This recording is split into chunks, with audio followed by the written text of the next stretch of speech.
I was 24 when I was diagnosed with clinical depression.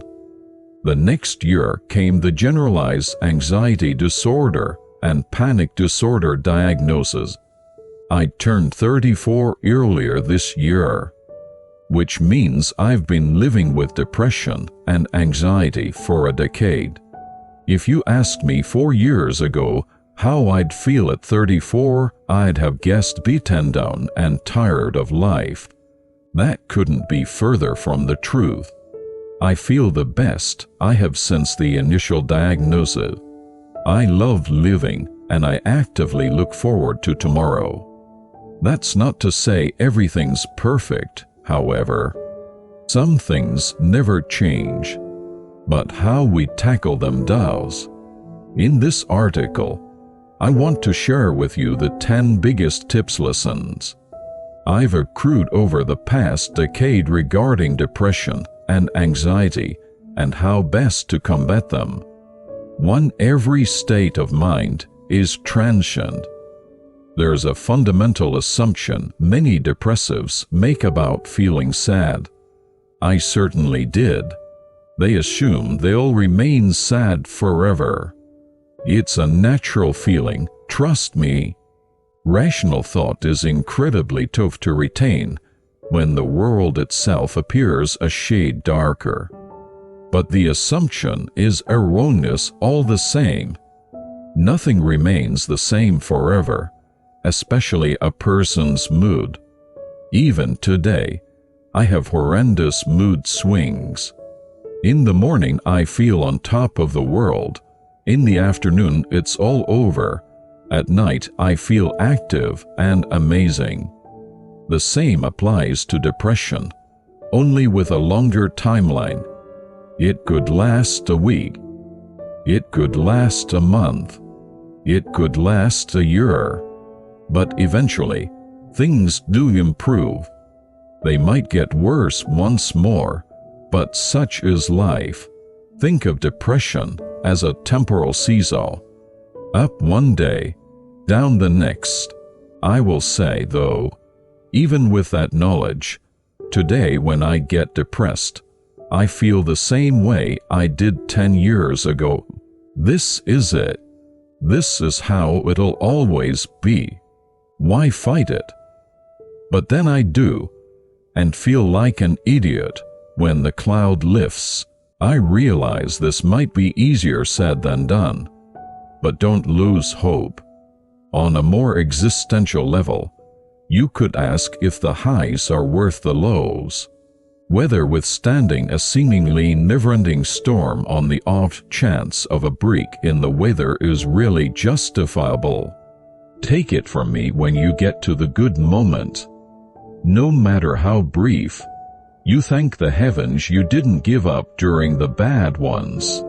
2. Panic attacks are a symptom, not a disease.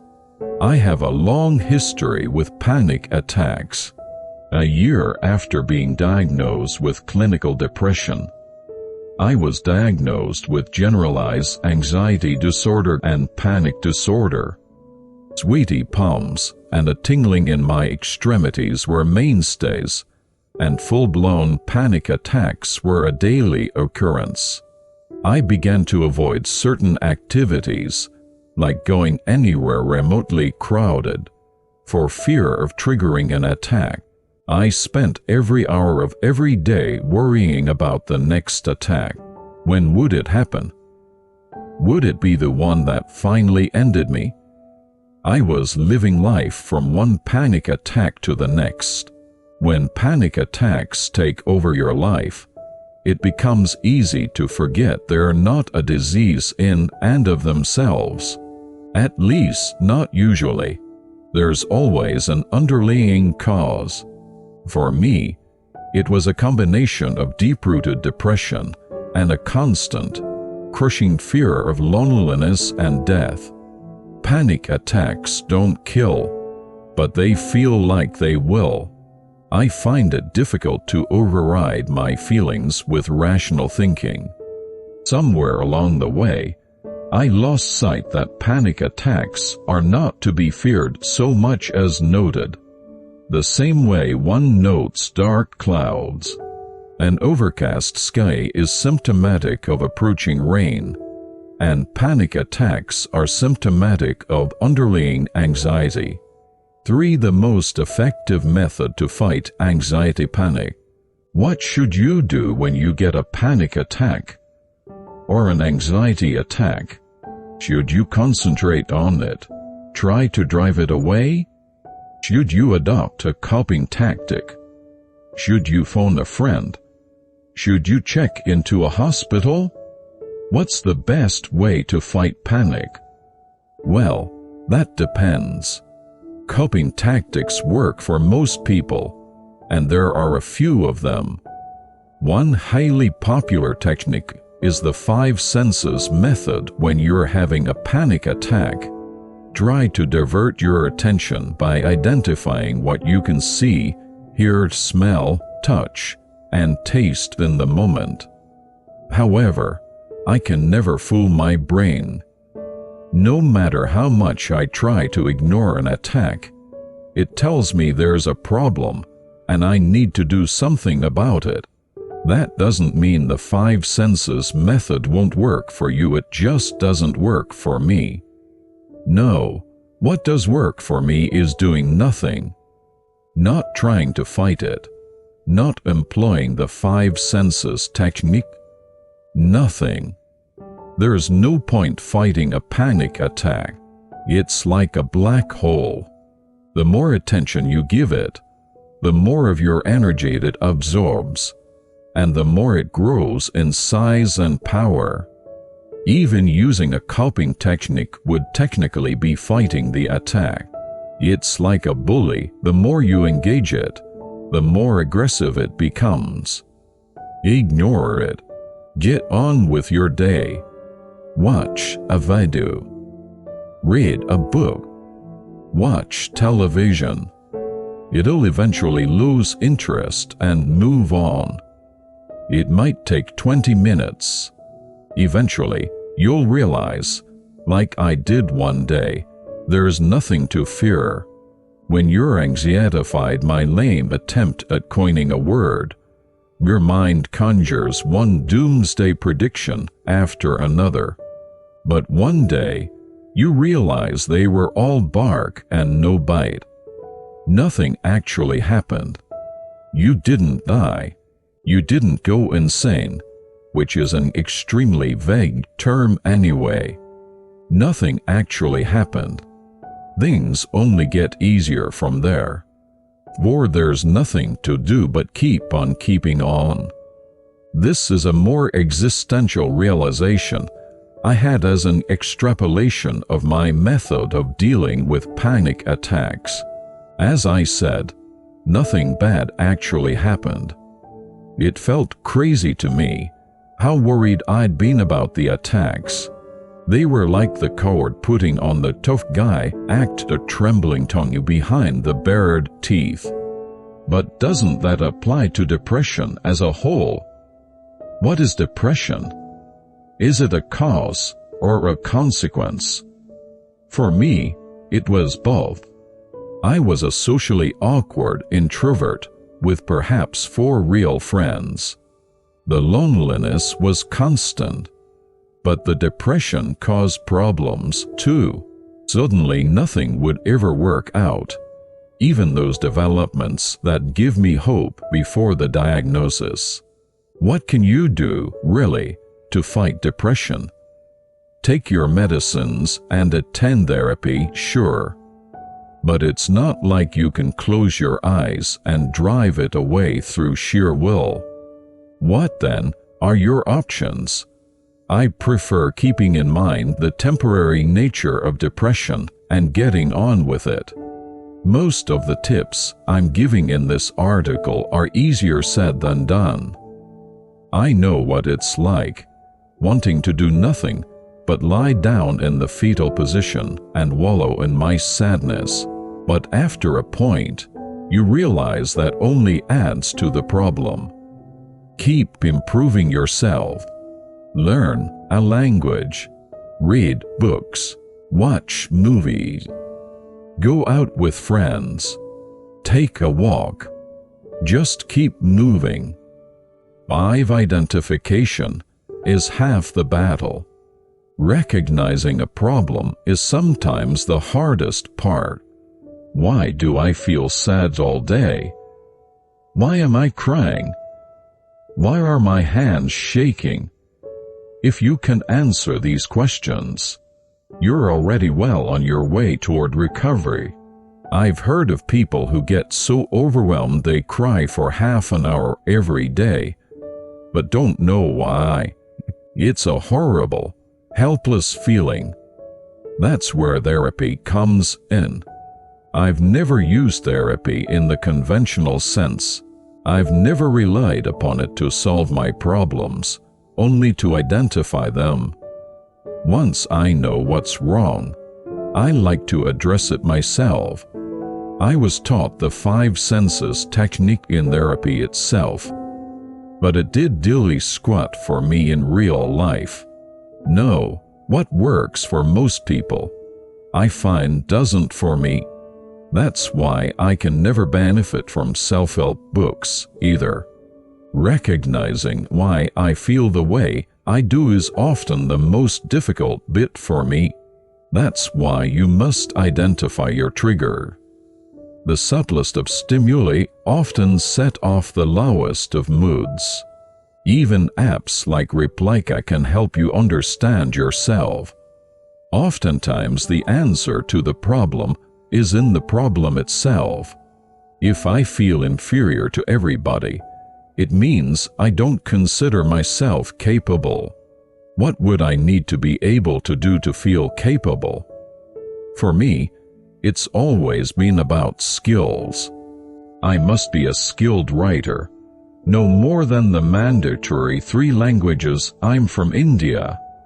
Be good at skill-based games like chess and crosswords.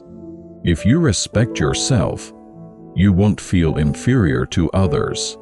6. Self-recrimination is fatal when in survival mode. Many moons ago, I was on Twitter and had a long-distance friend.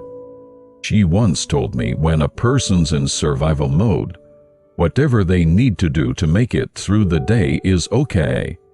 They shouldn't feel bad about what they've done or not done because it was necessary for self-preservation. I was in survival mode throughout my teenage year. Every day was a challenge, every night doubly so. I probably wasn't the friend I should have been, nor the student I could have been. I was perennially preoccupied with my sadness. Nothing else mattered. It's not their fault, but people who are depressed tend to think only of themselves and their pain. The world is incredibly small and lifeless when you're sad all day. If you're unable to realize your full potential, if you can't work as much as you would otherwise, if you can't attend to your partner's every need, that's okay. The point is, depression doesn't always let you be the person you want to be, and that's okay. As long as you're not doing anything actively bad, such as kicking a puppy, it's okay. Be distant. Go off the grid. Whatever you need to do to recharge and prepare to face another day. 7. Mental illness doesn't manifest only mentally. This might sound fantastical and unrealistic, but mental illness affects the body in strange ways. For instance, there's something known as the brain axis. If you're always anxious and depressed, chances are you'll have regular stomach issues, such as diarrhea or constipation. You might even be diagnosed with irritable bowel syndrome. Then there's your head. For me, searing headaches were common during the height of my depression. I barely slept 4 hours every day, so after a while the dull ache was permanent. Often, the world seemed to sway with each step. a bit like vertigo. That happens with insomniacs. Fatigue is another factor. The depressed are rarely bundles of energy. Most are lethargic and languid, physically, observably slower than usual. It's in the way they blink, the drooping of their eyes, the slouching of their shoulders, the constant yawning, the heaviness with which they flop down on the bed. Some lose their appetite while others shovel food down their throats to no end. I was of the former category. I became thin, bony. There were bags under my eyes. I regularly skipped meals. I was a mess physically. The headaches, especially, were incredibly difficult to cope with. Treatment does work, but not always right away. Depression is a treatable disease. Being diagnosed with depression is not a death blow, but treating depression can be complicated. For one, there are many suffering from depression who either can't afford treatment or are too ashamed to seek it because of the stigma. In fact, approximately 55% of Americans with depression are in this predicament. Those who do seek treatment almost always experience an improvement in their symptoms. Some 8,090 of people eventually respond well to treatment, and nearly every person experiences some alleviation of their symptoms. It's not always as simple as going to a psychiatrist and taking the prescribed medication, though. For me, personally, it took several years of trial and error to find the optimal mix of medication. That doesn't mean my psychiatrist doesn't know what he's doing, either. Treating mental illness is tough. Your brain might respond oddly to a certain medication, but worked wonders for somebody else. Each mind is unique and requires unique treatment. The current consensus is, for major depression, a mix of therapy and medication is the ideal method of treatment. That's what I was prescribed as well. It takes around 2 weeks for an antidepressant to work. And even then the improvement might not be as great as predicted. Don't be discouraged. Trust your doctor. It might take years for you as well, but things will improve. If you can't afford treatment, it's not the end.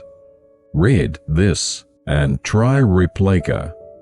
9 Clinical depression can't be cured. Clinical depression is treatable, but not curable. What does that mean? It means there's a reason it's called clinical depression. It means there's a chemical imbalance in your brain. Some people become depressed due to the loss of a loved one or a similar negative life event. They recover fully with time. But for others, depression is permanent. It's always present, just under the surface. They could live in their dream house, have their dream job, and be showered with the affections of their dream partner, and still be depressed. For some people, including me, relapses are just a part of life. It seems I have company too. Around 50 of those who've had one episode of depression have another, and 80 of those who have had 2 have a third. Personally, since 2020, when my symptoms finally abated, I have at least 1 episode per 6 months. Sometimes it lasts a few days, sometimes a few weeks, sometimes months. From 2014 to 2020, it was permanent. There wasn't a moment of respite. But these days, on most days, I can look at myself in the mirror and honestly say, I don't feel depressed, I feel good. In fact, 10, but it can be overcome. Which brings me to the final point. Overcome is a subjective word. It might mean something else to you. Some might not claim to have overcome depression unless they feel completely free of sadness all the time. But realistically, you would say you've overcome depression when you don't let it affect your life anymore. My life doesn't go swimmingly all the time, but compared to where I was 4 years ago, the improvement is nothing short of miraculous. Can you believe there was a time I got anxiety thinking about talking to a stranger on the phone? Or going to a party? I still don't particularly like either introvert and all, but before, I felt actual anxiety. Mine wasn't the mild kind of depression either. There are people close to me who claim they did everything to get me the help I needed, but honestly didn't believe I would not end my life one day. I say this not to accentuate my strength, but to make a point. I'm an idiot, and if I've been able to do something, anybody can. Just stay in the game. Don't give up. That's all. Just keep going until things improve. And trust me, they will. If I've learned anything in my 24 long years on this planet, it's that change really is the only constant. That's not just a cheesy saying. Currently, as long as I take my meds, I can function like I'm not depressed, like I'm just a normal kid. If you told me 4 years ago this day would come, I would have laughed bitterly in your face. But it has come, and it'll come for you as well. Maybe I'm not free of depression 247,365, but I am on 8,090 of days. And if that's possible for me, it's possible for anybody.